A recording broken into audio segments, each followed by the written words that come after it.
My wife and I attended December 14 Fish and Game Commission meeting at the San Diego in the Non-Motorized Vessel Petition, and I tried to just cut the portion that's related to our issue and some additional information regarding the federal rock groundfish regulation on the back of this recording.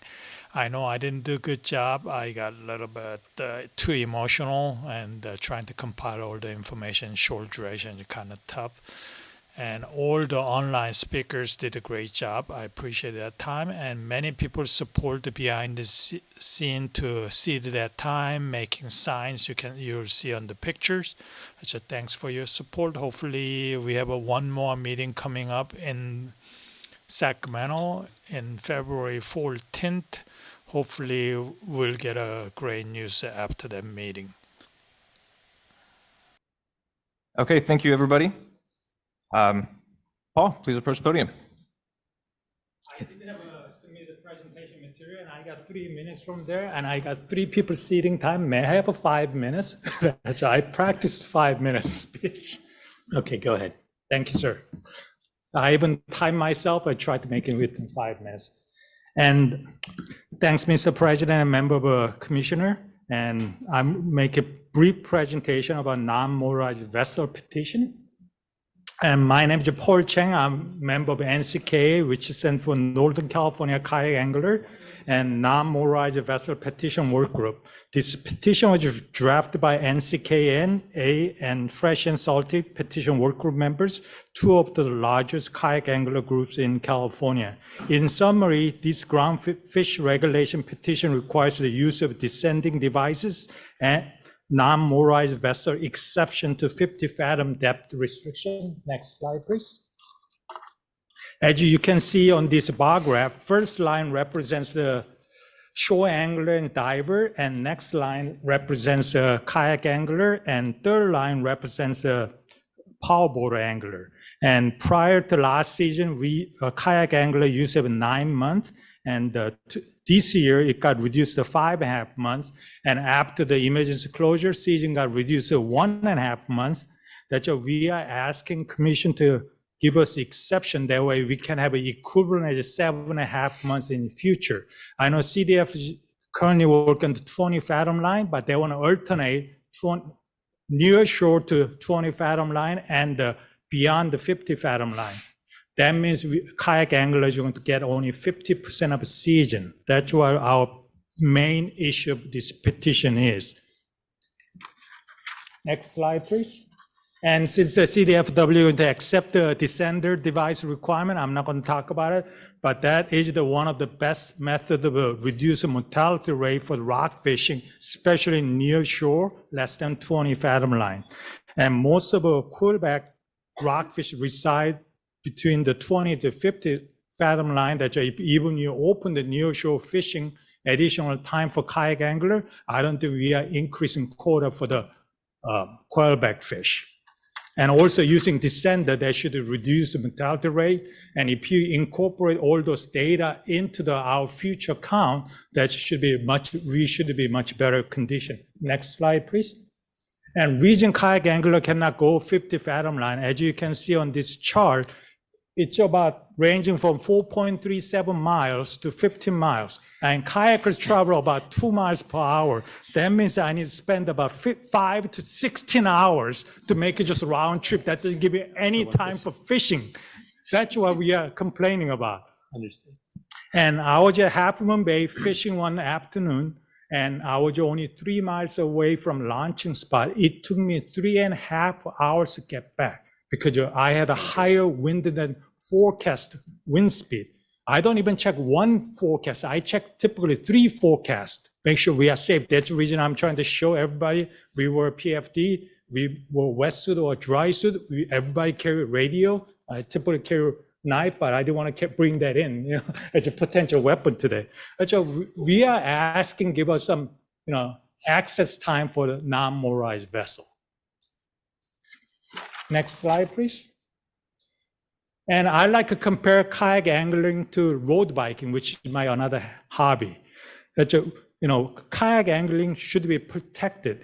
Road biking, we get the bike lane, bike buffer zone, bike trail. By kayak angler, we don't get anything. Kayak angling is a great way to exercise, and it's environmental friendly. We don't burn any gas to get there. We use our arm or leg to get there. Next slide, please. And in summary, we've been talking about equity, state that's the biggest thing. We want some access time to show, able to fish. I know CDFW been telling us, kayak angler, you guys can do shore angling. That's kind of insult for the kayak angling. If you used to ride a bike, tell them to walk every day instead. That's not acceptable reason. I hear some other excuse for like enforcement is different. Kayak angler can only travel 2 miles. That represents about 4 square miles versus a power boater can travel 20 miles. That's 400 square miles. We need 1% of enforcement to enforce kayak anglers. Next slide, please. I tried to show the picture, what the difference between equality and equity. You guys are expert on that. I heard read your vision statement, all your statement from the prior meeting. Next slide, please. It's a great slide, Paul. Go ahead and finish up. Can I? Okay. And some other things I heard a bit about kayak mothership fishing. That is someone take a bunch of kayakers on big ship to go out to like an island and fish. That's like less than 0.1%. That shouldn't be excuse for non-motorized vessel to give us some access time. And defining definition of a non-motorized vessel, we can work together to come up with a solution. We are asking opportunity to work together. I know Craig Schumann been great, he been responding to my email, but we want an opportunity to work together, find solution together. Thanks for your time. Thank you. Next speaker, please. Our next speaker is joining us on Zoom, and they had the requisite number of speakers cede time to them. That will be Adam Helm. Adam, go ahead, please. I wanted to first thank the commission for allowing me to speak. I sit on the primary recreational fishing seat for the Monterey Bay National Marine Sanctuary. I'm a member of the Fresh and Salty crew as well as the NCKA. I also run a nonprofit getting kids, veterans, and people with disabilities kayak fishing safely. I'm a fishing guide and I run 2 kayak shops. Needless to say, I'm heavily invested in the community and the health of our fishery. I'd like to start with the overall impact kayak fishing has on our community. By combining fishing with kayaking, the health benefits are overwhelming, not to mention creating lasting friendships with other like-minded individuals. This sustainable way of fishing has helped out so many people, including veterans, kids, people with disabilities, amongst other groups, connect with nature and contribute to the overall health of the individual. With our current economy, fish is becoming more and more expensive to buy. For many, the cost is just too much. Allowing people to fish from non-motorized vessels gives us a fighting chance to provide fish for our family, giving us all the health benefits that fish provides. If many of us could, we would love to purchase a motorized boat to be able to fish in these deeper waters. But unfortunately, many don't have the income or means to buy, store, and maintain a powerboat, not to mention the gas. One kayak can only have 1 to 2 people max on it, whereas boats can have multiple anglers. Our ability to overfish is slim concerning this factor, along with our range of where we can paddle. Due to kayaks being highly susceptible to weather conditions, our ability to fish whenever we like is also limited. And short as during the late fall, winter, and early spring season, there's only a few windows to fish. With larger seas, stronger winds, and storms, we have limited ability, unlike powerboats. No one better understands the impacts of overfishing and cares more about the fishery than kayak fishermen. Many are strong supporters of research and health of our waters. Non-motorized vessels have very little impact to the delicate ecosystem. They are quiet, don't easily disturb bird or marine life and marine mammals. We all want to ensure the longest lasting fishery for all to enjoy for many generations to come. Overall, non-motorized fishing vessels should not be placed in the same category as powerboats, as there is just too many differences. Spear fishermen have their own regulations and also use kayaks, but are allowed to fish year-round. It is hard to sit back and watch people make decisions for a community that don't fish. I applaud those within the commission that are helping out the fishermen. I don't need to name them, as they know who they are, as they are making the effort to contact us and reply to messages that aren't scripted. We may be few in grand scheme of things, but we shouldn't be seen as any less. We are your constituents. Please continue to fight for us all small fries. Thank you. And our final speaker, who had the requisite number of speakers cede time to them, is Fernando Velloso Neto. Fernando, go ahead, please.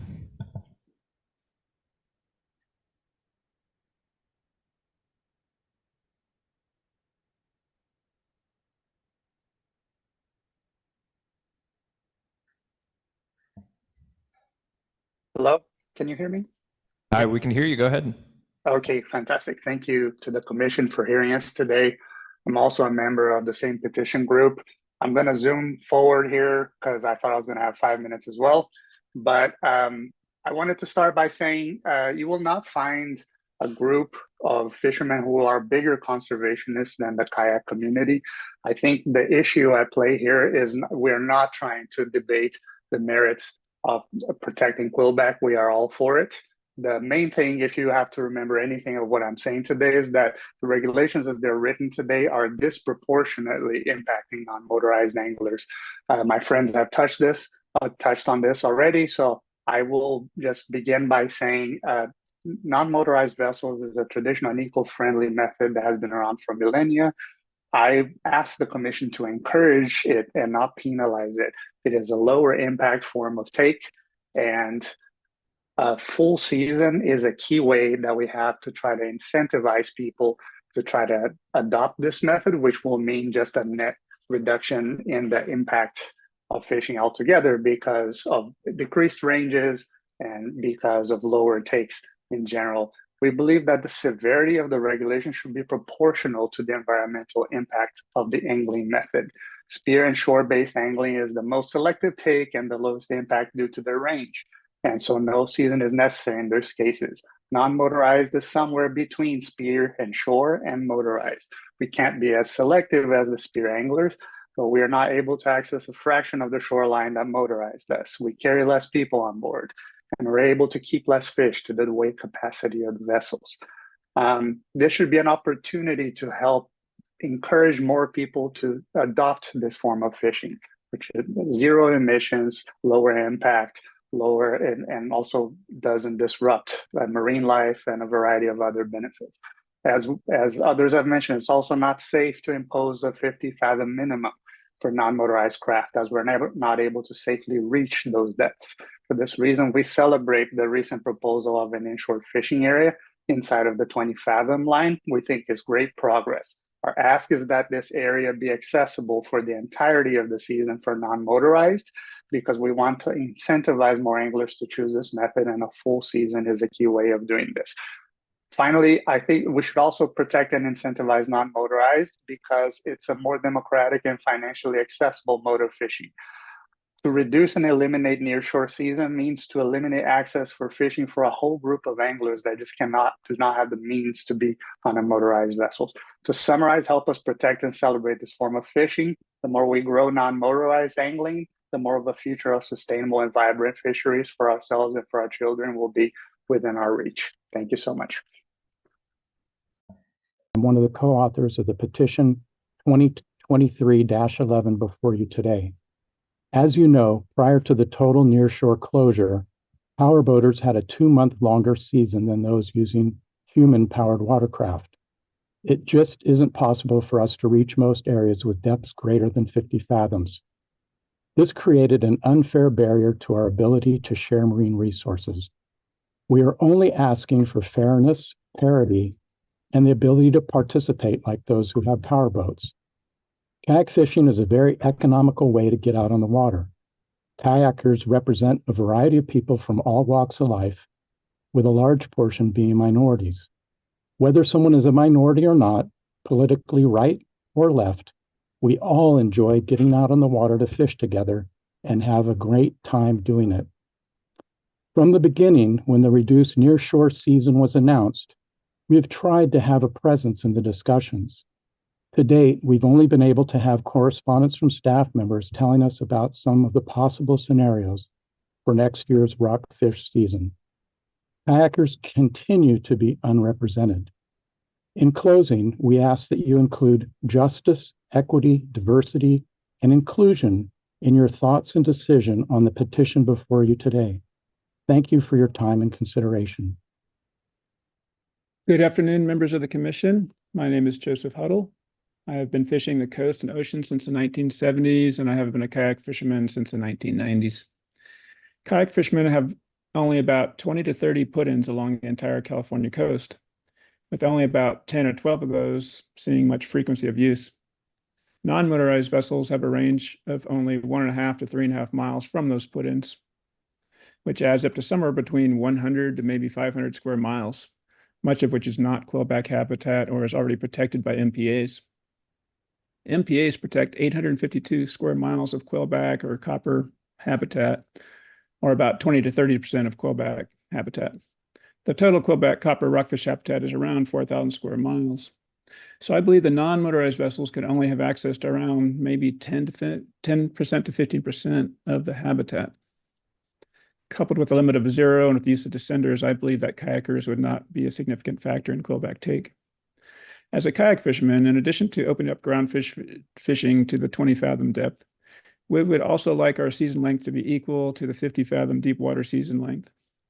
Before the emergency closure, our season was already reduced compared to motorized boats that could access the deeper water. The season for non-motorized vessels is usually reduced by weather conditions as well. If the inshore season is reduced compared to the deep water season, we would like a non-motorized exception for inshore fishing in order to have an equal season to the power boaters. We're not asking for a year-round season like shore anglers and divers, but an equal season to motorized vessels. I believe Paul Chang's non-motorized vessel petition addresses this issue and should be carefully considered. Thank you. Today's item is request to author publication of notice of intent to amend recreational fishing regulations for federal groundfish in state waters for consistency with federal rules to apply in 2024 and pertaining to recreational groundfish seasons, bag limits, and depths. Following today's notice hearing, discussion would be scheduled for February, and you'll hear that there is a recommendation for an adoption hearing after council action is taken, which is proposed for a March, for scheduling in March. So by way of background, the general authority to adopt groundfish regulations is shared jointly between state and federal governments. Maintaining state groundfish regulations consistent with federal regulations that establish harvest limits, season dates, depth constraints, and other management measures is important to allow for uniform enforcement, minimal confusion, and a comprehensive approach to resource management. And those consistent regulations are necessary to maintain state authority over its recreational groundfish fishery and avoid federal preemption under the Magnuson-Stevens Fishery Conservation Management Act.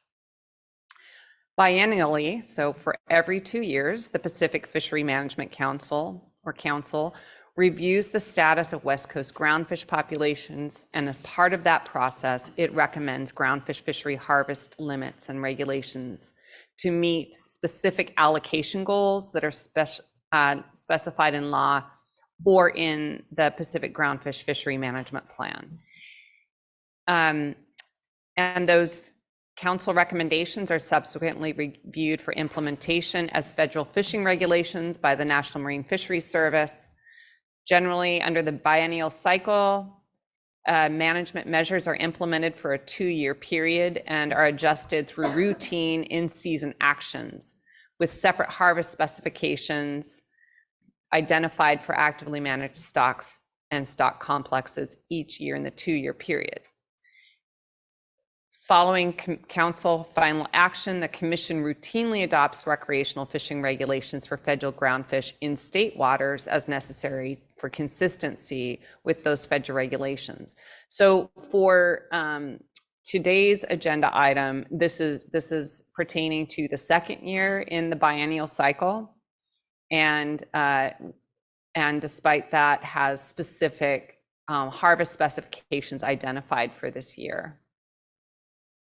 We do want to note that that under regulations adopted by the commission in 27.20E, when federal harvest limits are projected to be exceeded, the department has the authority to make in-season changes applicable to state waters, including adjusting the bag limits and sub-bag limits. That was necessary for the previous year, where the commission adopted recreational groundfish regulations at your November 2022 meeting, and then the department took in-season action in response to take of quillback rockfish, with several groundfish management actions in August and September of 2023.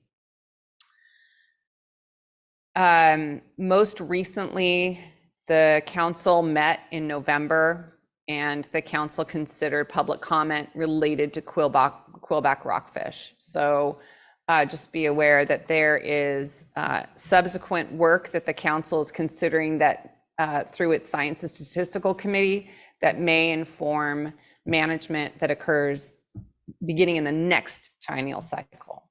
But for this coming season, the recommended regulation changes are necessary and are proposed to better adhere to the federal provisions for fishing in California, notably for quillback rockfish. The recommended regulation changes will close fishing for shelf rockfish, lingcod, and other federal fishing, groundfish fishing inside state waters to protect quillback.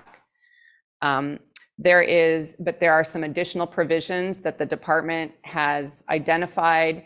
I call your attention to their memo, which was posted online this week and provided to you. So for you and the public, that highlights specific additional considerations that the department has been pursuing through the council process and brings forward to you today.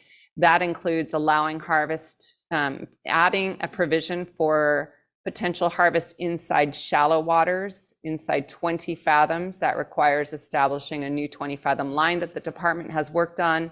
And the intent is to minimize impact to quillback rockfish, but provide for all boat-based anglers inside that 20 fathoms. In addition, it includes the option for mandatory descending devices. So those are both responsive, and I do note for those that are here in attendance that are planning to speak about the petition that's similar to this under agenda item 2022, under 22, that those provisions are essentially addressed within the proposed rulemaking. And Dr. Schumann is here if you have for any additional comments and questions. Anything you'd like to add, Craig?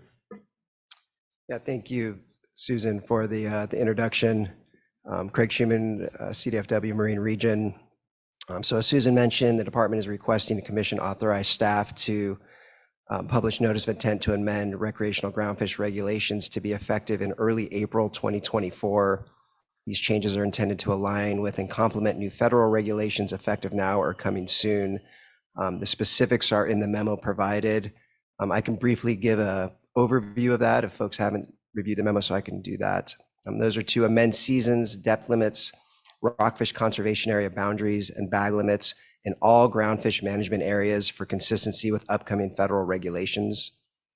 For waters north of Lopez Point, fisheries will either be near shore only, so that's inside the 20 fathom line, or offshore only, offshore the 50 fathom line, on alternating season dates. This is to avoid quillback rockfish in their primary depth range. For waters south of Lopez Point, seasons may be near shore only, offshore only, or all depth consistent with this season. Amendments will also include language for consistency with recent changes to federal regulations repealing the cow-cod conservation areas and replacing these larger areas with discrete groundfish exclusion areas that are designed to offer protections to high-density coral and sponge aggregation. So that's really good news that we're doing that. Nearshore only seasons are a new feature that will be established in state regulation using a new 20 fathom waypoint. I'll speak more to the 20 fathom waypoint in the Marine Region update under the commercial update later today. In response to public requests and statewide interest to minimize barotrauma mortality to rockfish that are released and not retained, the department will be proposing to require anglers to possess a descending device capable of returning rockfish to the depth taken via aboard any vessel fishing with or possessing all groundfish. Also, we'll be looking at a potential reduction of the 4-fish sub-bag limit of vermilion rockfish to either 3 fish or 2 fish to keep catches within federal limits. A bit about process, because we're in somewhat new and uncharted territory here. So typically, every year we do a dance with the Pacific Fishery Management Council. You know, we do a waltz or a foxtrot or something. Well, now we're doing something like we've never done before. So we're trying to learn as we go. And we appreciate commission staff for their time as we work through the process where we've actually put this notice, the memo before you today. As Susan mentioned, we're in the middle of the 23-24 biennium. And the fact that catches under the 23 regulations were exceeded requires significant changes to the 2024 regulations to avoid us exceeding those catch limits again and taking that in-season action that was so disruptive this last year. Proposed federal and state regulations for 2024 and beyond are intended to work together across management jurisdictions to keep catches to established federal limits. The goal with this package is to provide boat-based opportunities in shallow state waters inside the 20 fathom lines and new state regulations adopted by the Commission this winter. And we expect these new nearshore opportunities will have minimal mortality on quillback rockfish. The Pacific Fishery Management Council will recommend amendments to federal regulations at its March 5th through 11th meeting and will rely heavily upon input from the Groundfish Advisory Subpanel, otherwise known as the GAP. We recommend the Commission consider acting on complementary regular regulations in state waters at a teleconference hearing in March, shortly after the Pacific Fishery Management Council meets, to allow us to get those regulations in place in a timely manner.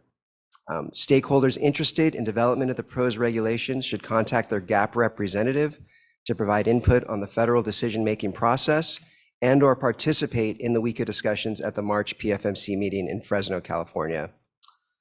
Also want to note that a tribal notification regarding this rulemaking will be going out this week. Again, due to the timing of this notice by memo, we didn't have any information to share with tribes ahead of time, so we needed to get that memo done, and we're putting out a tribal notification this week, and will also contain some information on the emergency commercial regulations that I'll be discussing later today. And I will pause there to see if there's any questions. Commissioners, any? Please. Who are the folks representing California on the GAP? I will pull that up and get that to you shortly. Okay, thank you. You know, I think it's super important, that representation at PFMC. And I know there's tribal concerns over these regulations being implemented. And there's a feeling that there has not been adequate consultation on it. So my question is, how are we actually determining that we're exceeding the quota? If you wouldn't mind going over that just a little bit more on how we're gathering that data. So the data are collected in a number of ways. So we're looking at commercial landings through e-ticks and commercial fish tickets. And then we also look at recreational estimates, primarily through our California Recreational Fisheries Survey. We have a bit of a lag where we have projected estimates, and then we catch up to those estimates in real time looking backwards. So it's a bit of a cat and mouse game to project where we're going to be based on what we're seeing in the field and then where we go. One of the challenges that we encountered this year, or the challenge, is the federal harvest limits were so incredibly low for quillback. 1 metric ton, that is not a lot of fish. And we can have an instance where we had one recently where a boat came in, I believe, with 6 quillback rockfish after the season was closed. It was an error. The anglers didn't realize what they were doing. They were in violation of the law. But that adds to the assessment. And because of the the expansion factor for recreational fisheries, that created a huge jump. That one catch of fish created a huge jump in the overall estimate based on the, how we statistically calculate catches. One last question, Dr. Shimon. So when will you know where we're landing on the estimates for 2023? So we will know, so season is still open deep water. So that'll close in most parts of the state, well, everywhere that's still open on December 31st. So I think probably another month or so after that, we'll have final estimates on where we ended up in 2023 based on the original season structure and the in-season action that we took. Thank you. Okay, great. Thank you all for that discussion. Now ask for public comment. Sherry, how many speakers do we have? We have 3 speakers. Okay, go ahead and call them up. Chris Howard, Louis Zim, and Wayne Cotto, please approach the podium. Chris Howard, Del Norte County Supervisor. This has been a mess that we've been playing catch up on since August 21st of this year. It's been an absolute economic collapse for our community in Del Norte and many Northern California areas.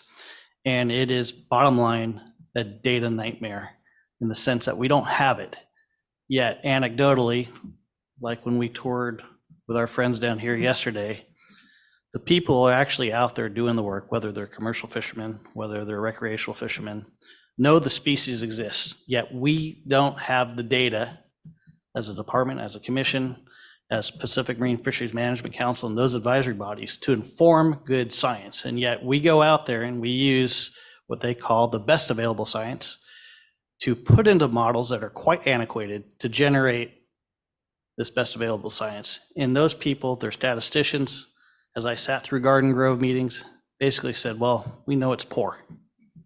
We're using poor information to advise us on the take of a species that our fishermen know are quite robust.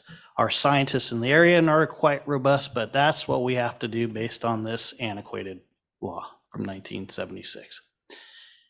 We're killing economies on Northern California coasts, and we're doing it in a way that is not helpful for our survival long term. And when our community experiences a 100,000 acre fire this year that collapses just about everything transportation wise, energy wise, and flow out of the state, it hurts. And this was one of those hurts.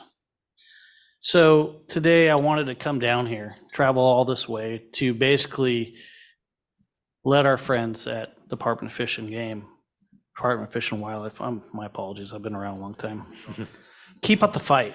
Your folks did an incredible job in Garden Grove, fighting for California's position on the quillback, knowing that science was bad, but keep up the fight, but allow for areas like Del Norte, like Humboldt, where we know the species exists in these waters, where we know they're prevalent, to maybe have some flexibility, because just 15 miles away in Oregon, they're crushing it. Salmon, groundfish, they're crushing it. We can't compete as a state, we can't compete as a region, and we certainly can't compete as Del Norte County when we have such an incredible resource to offer. So I'd encourage you to do whatever you can. Be flexible. Thank you. Thank you, Supervisor. Please. Come on up. Before, just quick comment on that, and I've got the response to Commissioner Hostler-Carmerson. So thank you, Commissioner Howard. Appreciate the acknowledgement. That was a tough meeting for our folks, and that's exactly what we're trying to do with these regulations, is to provide as much opportunity as we can inshore and offshore. I also have the GAP members, and this is a good segue to Louis, who's up there. So our open access commercial fishery members are Harrison Eibach and Dan Platt. Limited entry fixed gear fisheries, Gary Richter. Bottom trawl fishery, Travis Hunter. Recreational charter south, Merrick McCrae, who I believe will be here later today if he's not here now. Recreational charter north is Tim Clausen, and private recreational is Dave Kashida and our own Louis Zim.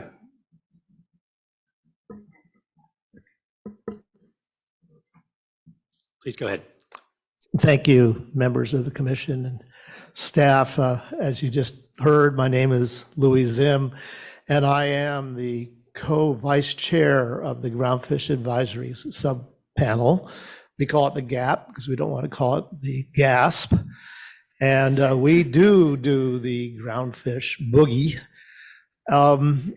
This last meeting was very tough, but there was one really positive thing that happened. I wanted to point out that the GAP and the groundfish management team, which we call the GMT, worked very closely together on the in-season commercial rules, and we hope to and plan to work very closely again together in March for the in-season recreational changes that we're all talking about right now. I just wanted to point out to the department the really good work of Thompson Benez and James Phillips. It's a new world. We realize that these are very difficult problems, and we have just been handed a plate with very little food on it. The amount of federally allowed quillback take is tiny. It's basically 1 ton. At the same time, the take in previous years of quillback has varied from 12 to 28 tons. So you can see that there is some problem with the assessment. The main problem with the assessment, which I believe will probably be addressed further, is that there is no way to assess the areas the quillback actually live, which is the rocky areas. We have trawl. If I may continue just for a second. Just for a second or two. Thank you. We have trawl surveys that work out into the sand and the mud, but cannot go into the rocks. So the CCFRP studies are getting at this, but were not used in this assessment. So I think we need to ask for better methods of actually assessing this stock. At this time, we really don't know what that stock is. And also, being a member of the GAP, as mentioned, I'd be happy to take any questions from all of you or any of the people in San Diego. I'm here for you. Thank you. Thank you. Appreciate it.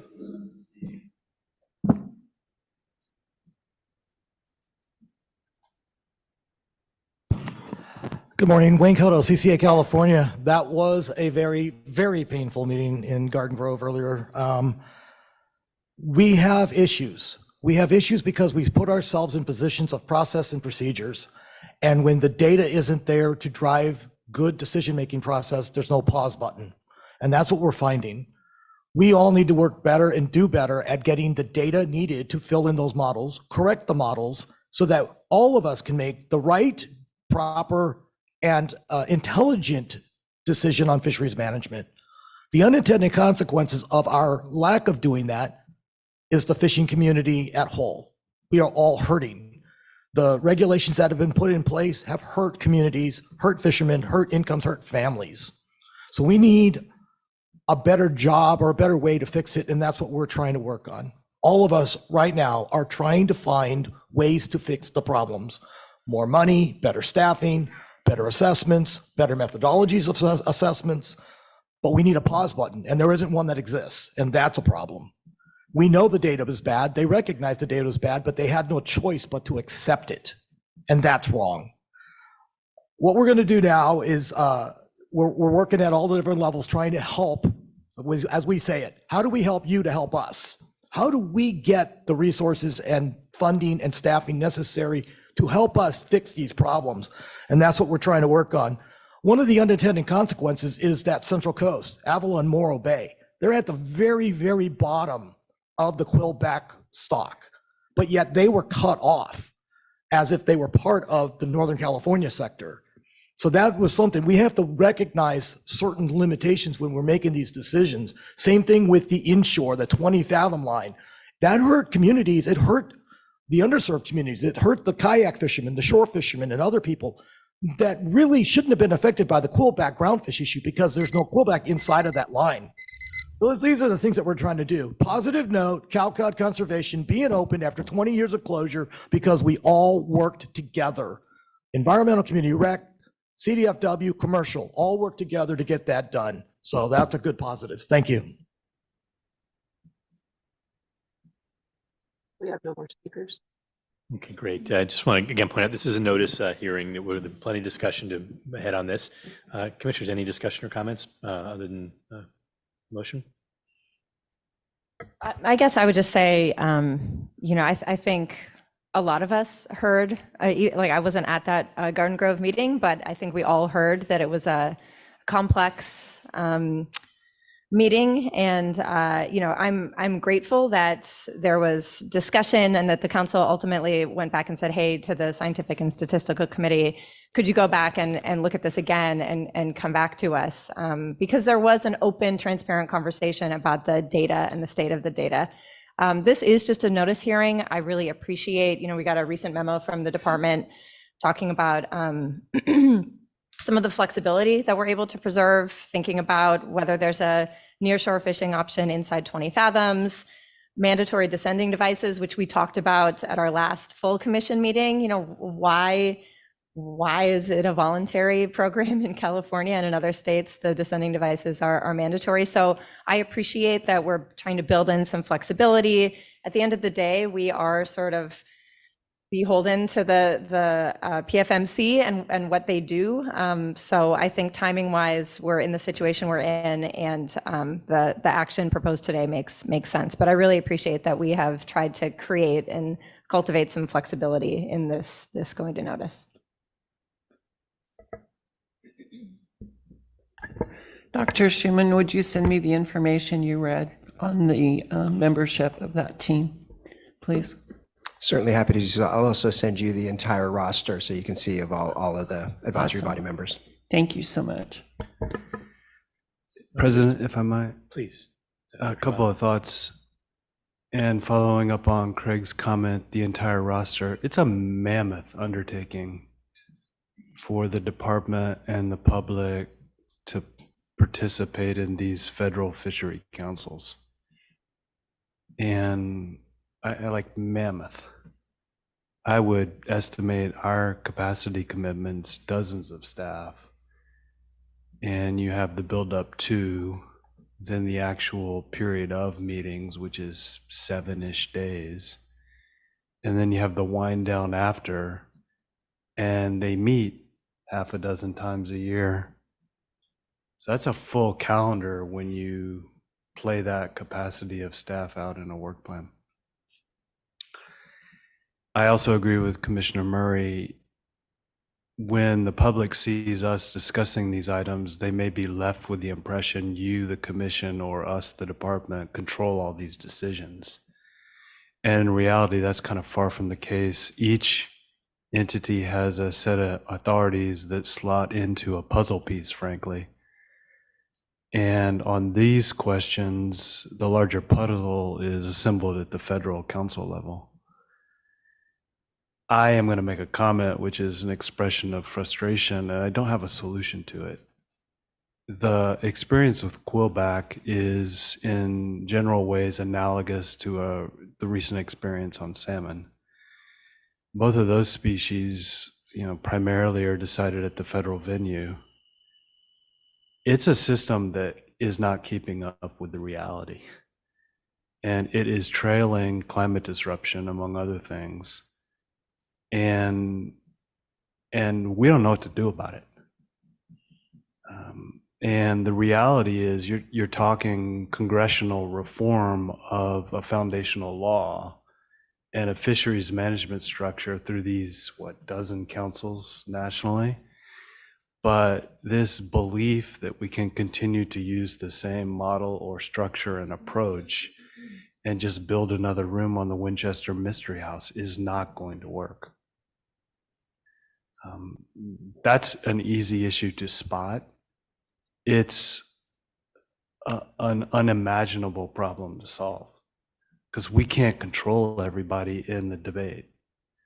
But that's the reality, I think, that's becoming clearer each time we run into the individual species issue like we just have on Quillback. And it's a question we're raising with our counterparts at the Washington level at the National Marine Fisheries Service, but I don't know how we get through it. So. Yeah, even if there was a clear path, nothing's happening in Congress of any importance. And so it makes it doubly challenging right now. So thank you for your comments on that, Director Bonham. So again, with that, does anybody want to make a motion for the notice?